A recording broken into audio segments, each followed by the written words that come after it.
अस्सलाम वालेकुम जी।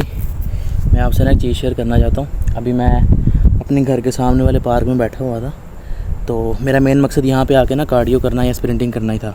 लेकिन मैंने कैलिस्थेनिक्स की ना एक दो चीज़ें ट्राई करने की कोशिश की हैं, तो मेरे से ना अपना बॉडी वेट शोल्डर पे उठ नहीं रहा। तो इसकी मेन वजह ये है कि जब आप स्टार्टिंग में जिम में एंटर होते हो ना, तो आप किसी गोल्स के साथ एंटर नहीं होते। मिसाल के तौर पे मैं 6 महीने पहले जब जिम में एंटर हुआ था ना, तो मेरा कोई गोल नहीं था। मुझे 1-2 मंथ में पता चला कि यार मैंने ना बॉडी बनानी है। तो स्टार्टिंग में सबसे पहले किसी भी बंदे का गोल बॉडी बनाना नहीं होना चाहिए। बंदे का गोल होना चाहिए स्ट्रेंथ बिल्ड करना। जब आप स्ट्रेंथ बिल्ड करते हो ना, तो आपकी बॉडी ऑटोमेटिकली ना बनना शुरू हो जाती है।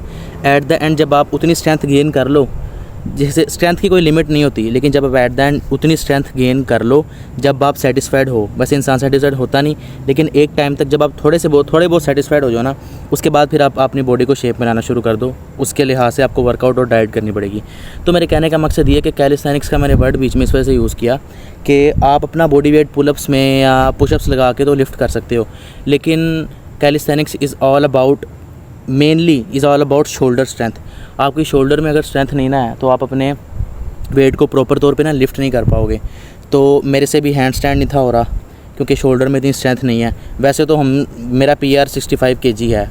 ये भी 2 साल पहले की बात बता रहा हूँ, अब शायद ज़्यादा हो गया हो शोल्डर प्रेस का।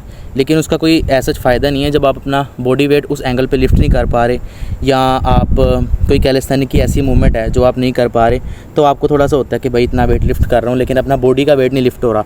तो मेरे ख्याल से कैलिस्थेनिक एथलीट्स जो हैं वो दूसरे प्रोफेशन के अंदर, मिसाल के तौर पे अगर उनको उठा के आर्म रेसलिंग में ले जाओ, तो वो नेचुरली ज़्यादा स्ट्रॉन्ग होते हैं एज़ कम्पेयर टू कोई भी जो नॉर्मल नेचुरल बॉडी बिल्डर है। उसको उठा के आर्म रेसलिंग में ले जाओ, वो इतना स्ट्रॉन्ग आपको दिखेगा नहीं एज़ कम्पेयर टू जो कैलिस्थेनिक एथलीट है। वजह यह कि उसने अपने बॉडी को और जॉइंट्स को ऐसे एंगल में ट्रेन किया होता है कि जिस एंगल में आप जिम में नहीं कर सकते। बॉडी वेट एक्सरसाइज ऐसी की होती हैं जिस एंगल से आप जिम में ट्रेन नहीं कर सकते। तो कहने का मकसद ये है कि सबसे पहले तो आप जिम में आके अपना बॉडी वेट उठाने की कोशिश करो, और वो स्टार्टिंग में आपको शुरू करना चाहिए पुलअप से, पुशअप से। उसके बाद फिर आप छोटी मोटी कैलिस्थेनिक मूवमेंट्स ऐड करते रहो, और साथ साथ बॉडी बिल्डिंग को भी साथ लेके चलते रहो। 4-5 चीज़ें साथ लेके चलते रहोगे ना, उसके साथ आपकी स्ट्रेंथ इक्वली डेवलप होगी। अगर आप स्टार्टिंग में ही कहते हो कि मैंने सिर्फ और सिर्फ बॉडी बनानी है, तो आपके बॉडी के कुछ ऐसे माइक्रो फाइबर, छोटे छोटे फाइबर्स हैं जो आपकी उस स्ट्रेंथ को जो है वो एनहांस करते हैं, वो आपके ट्रेन नहीं हो पाएंगे, जो कि आप जब आप बॉडी वेट मूवमेंट्स करते हो कैलिस्थेनिक्स के अंदर, उसमें जो कि ट्रेन हो पाते हैं, आपके उधर नहीं ट्रेन हो पाएंगे। तो मेरा यही है मकसद कहने का कि स्टार्टिंग में जो है ना, सिर्फ एक गोल के साथ एंटर ना हो। स्टार्टिंग में एक गोल आपका मस्ट होना चाहिए जो कि स्टैंडर्ड है, वो है कि अपना बॉडी वेट आप लिफ्ट कर पाओ। उतने हो के आपका बॉडी वेट लिफ्ट कर पाओ, उतने हो के अगर आपको कोई किसी क्लिफ से, किसी माउंटेन से धक्का दे दे, तो आप इस तरह करके लटके ना रहो। ये आइडियल कोई दूसरी मतलब फ़र्जी सिचुएशन कह लें, तो आप अपना बॉडी वेट नहीं लिफ्ट कर पा रहे, इस तरह ऊपर नहीं आ पा रहे, तो आप तो फिर वहाँ पे अल्लाह के पास चले जाओगे। ठीक है, तो कहने का मकसद ये है कि कैलिस्थेनिक मूवमेंट्स को ऐड करो, जो कि मैं कर रहा हूँ तो कर रहा हूँ। वैसे मैं भी ऐड नहीं करता, लेकिन आहिस्ता आहिस्ता कोशिश करेंगे। ठीक है, स्प्रिंटिंग को ज़रूर ऐड करना है। इधर ऐसे ही है कि मैं थोड़ी सी ना ब्रीदिंग एक्सरसाइज स्टार्ट करना शुरू की थी। ये हमारी ग्रामर की गलती थी जो हमें बचपन में टीचर सिखाते थे, मैं वही कर रहा हूँ। अच्छा, तो यहाँ पे ना थोड़ी सी मैं हेड स्टैंड करने से पहले ब्रीदिंग वगैरह जो है ना उसकी प्रैक्टिस करने लगा था, कि थोड़ी सी जो है ना बंदे की ब्रीदिंग एक्सरसाइज भी होनी चाहिए। तो ये जितने भी मैंने एक्शन लगाए हैं, ये सारे खुद से ही लगाए हैं। इसमें से ये जो पहला वाला जो मैं भी कर रहा हूँ, ये मैंने इंस्टाग्राम से देखा था। उसके अलावा थोड़े बहुत जो हैं वो कोशिश कर रहा हूँ कि जितना भी है ऑक्सीजन हर अंग तक पहुँचे, और उसके बाद फिर मैं हेडस्टैंड स्टार्ट करूँ।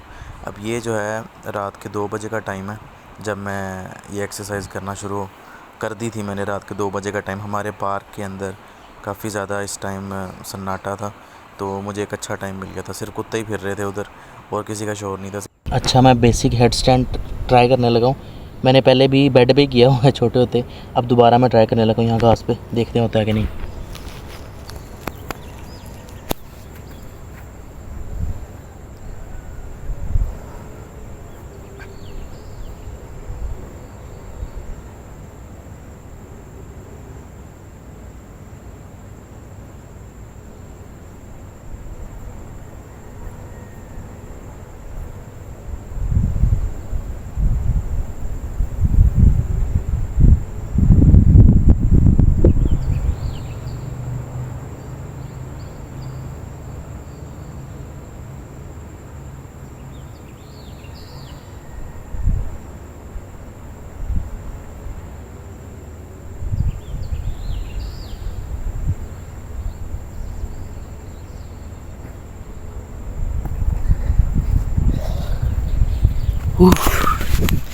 तकरीबन हो ही है। अब ये जो मैं करने जा रहा हूँ ये थोड़ा एक स्टेप आगे था। इसका लेवल 1 जो है वो मतलब मेरे पाँव थोड़े से नीचे लग गए थे, वो भी आप देखेंगे। जब मैं ये एल सिट किया ना, उसके बाद जब मैं अपनी टांगें पीछे को लेके जाने लगा हूँ तो मेरे ना जो घुटने थे वो लग गए थे ज़मीन को, और ये देखें ये लग गए।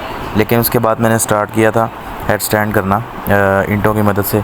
अब नेक्स्ट स्टेप में ना मैं कोशिश करूँगा कि ना लगें, और लगते भी नहीं हैं, और मतलब कामयाब हो जाता हूँ मैं। अब प्रॉपर हाथ पे खड़े होने की टेक्निक में ट्राई करूँगा कि मुझे आ जाए। इसके लिए शोल्डर स्ट्रेंथ बहुत ज़्यादा चाहिए होती है। शोल्डर स्ट्रेंथ आपकी अच्छी है तो आप हैंड स्टैंड अच्छा खासा कर सकते हो। अब ये मेरी सेकंड अटैम्प्ट थी, इसमें जो है ना उम्मीद है कि हो जाएगा, बल्कि उम्मीद क्या कह रहा हूँ, हो ही जाएगा मुझे। ये देखें एल सिट। अब यहाँ से मैंने पीछे से टांगे लगी, अब यहाँ पे टांगे घुटने मेरे नहीं लगे नीचे, प्रॉपर जो है हो गया। तो ये जब मैंने किया था मैंने कहा वाह भाई, नई चीज़ अनलॉक हो गई है। लेकिन अब स्टार्टिंग से जो है ना मैं कोशिश करूँगा कि प्रॉपर हैंड स्टैंड हो जाए। उसके बाद सपाटे मैंने ट्राई किए थे 2-3, लेकिन इसके लिए बैक की फ्लेक्सिबिलिटी काफ़ी चाहिए होती है। प्रॉपर सपाटा अगर लगाना है आपने तो